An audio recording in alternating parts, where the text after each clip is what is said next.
In suburban Richmond, Virginia, the last house on Willow Street remained eerily intact. But this one, with faded paint, windows sealed from the inside, and a mailbox full of unopened letters, was a world apart. The neighbors said that no one came in, but they also swore that someone still lived there. Sometimes at night a light flickered on the second floor, as if lit by a forgotten thought. As if the house was breathing. Inside, time seemed to have frozen. Old photographs spread out on a wine-stained table, a cell phone charging that had not been used for years, and a dried bouquet of wildflowers on the fireplace. She was back. After 8 years, he had returned to the place where he learned to love, and to lose himself completely. Footsteps echoed on the wooden floor as she crossed the living room. Every creak of the floor seemed to accuse her of abandonment. But she didn't respond. Silence was his only form of penance. Her world didn't stop there, but everything she had loved did. In the room where the bedspread still bore the mark of 2 missing bodies, she sat down. Not to rest, but to remember. The dirty curtains fluttered in the wind, even with the windows closed. There was something restless about that place, something that still asked why love had left so soon. It was strange to think that it all started with a promise made in a parking lot, behind a supermarket, in a rain that seemed endless. She promised that she would be different, that she wouldn't run away like the others, that she would stay even when love lost its shine. And for a while, it was true. They learned together to share silence, to cook pasta at 3 in the morning, to laugh at jokes that no one else would understand. But there were cracks that smiles didn't glue. And slowly, the rush of urban life, the digital noises, the silently inherited traumas, they all began to gnaw at the margins of what seemed indestructible. Social media has become silent confessionals. She posted captions about self-care while bleeding inside. He liked photos of strangers at 2 in the morning, like someone trying to hide in territories that don't require depth. Affection became a bargaining chip, presence a performance, and love. Love became a minefield of egos, fears, and unhealed silences. In that same room where she now only heard the ticking of a rusty clock, there was a time when they danced barefoot on the shards of a glass that fell on his birthday. She smiled at the memory, a bitter smile, like someone recognizing the taste of spilled wine that never really dried. He left on a Thursday, not with suitcases, but with absence. He stopped responding. He stopped coming back. He disappeared as everyone learns to do, pretending it was chance. But she knew. Nobody disappears by chance. People disappear when they feel that loving is a weakness, when they learn that showing affection is losing control, and he was exactly that. Another fruit of the generation that learned to escape before sinking. In the hallway mirror, fogged by time and dust, she almost didn't recognize herself. The woman who returned there was not the same one he left. He carried on his face the marks of someone who has tried to rebuild their own lives with pieces that didn't fit together.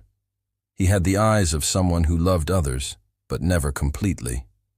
From those who donated, but always with the brakes on. As if loving again was a way of betraying the pain that shaped her. On the walls, there were post-its with phrases like, "Don't forget to feel," and "Don't accept crumbs." But even the most beautiful sentences become noise when the heart is tired. In one of the flashbacks that invaded her mind like a gentle avalanche, she found herself in the middle of the night, staring at the ceiling while he slept.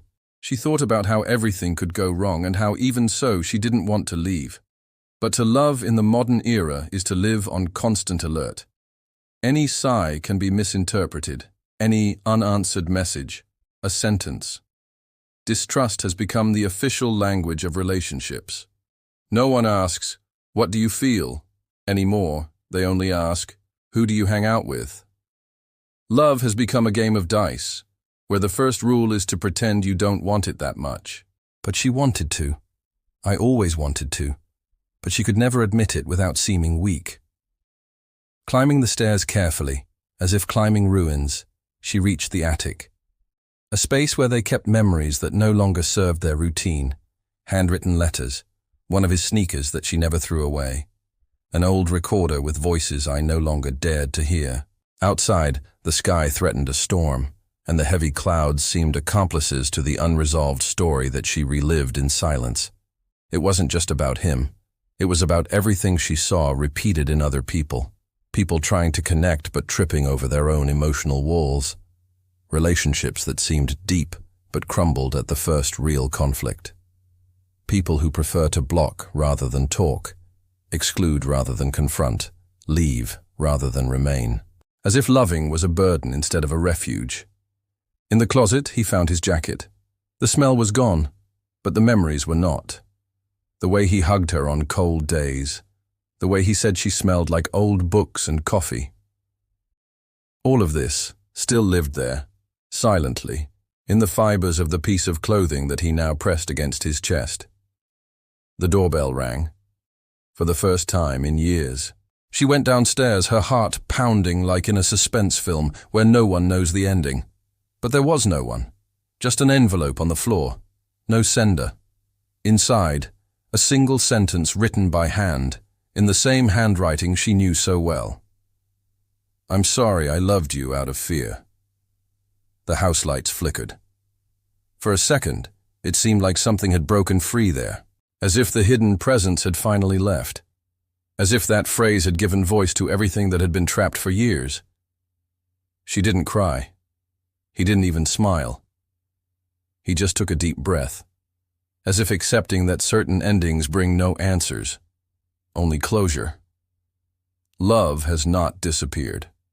It was just hijacked by a generation that learned to perform feelings instead of living them. A generation that knows everything about matches, likes, vibes, but almost nothing about the stillness of staying by someone's side even when the charm wears off. Love has not died. He just hid, afraid of being misunderstood. As she left the house without looking back, she knew. She wouldn't come back. Not because I had forgotten, but because I understood. True love still exists, but it requires courage to be lived in a world that prefers masks to sincere touch. And maybe, just maybe, love isn't rare. People are too busy trying not to appear vulnerable to realize that it was always there, waiting for someone who had the audacity to feel it.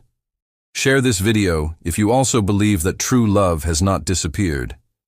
He's just waiting to be recognized by someone who isn't afraid to show his whole self.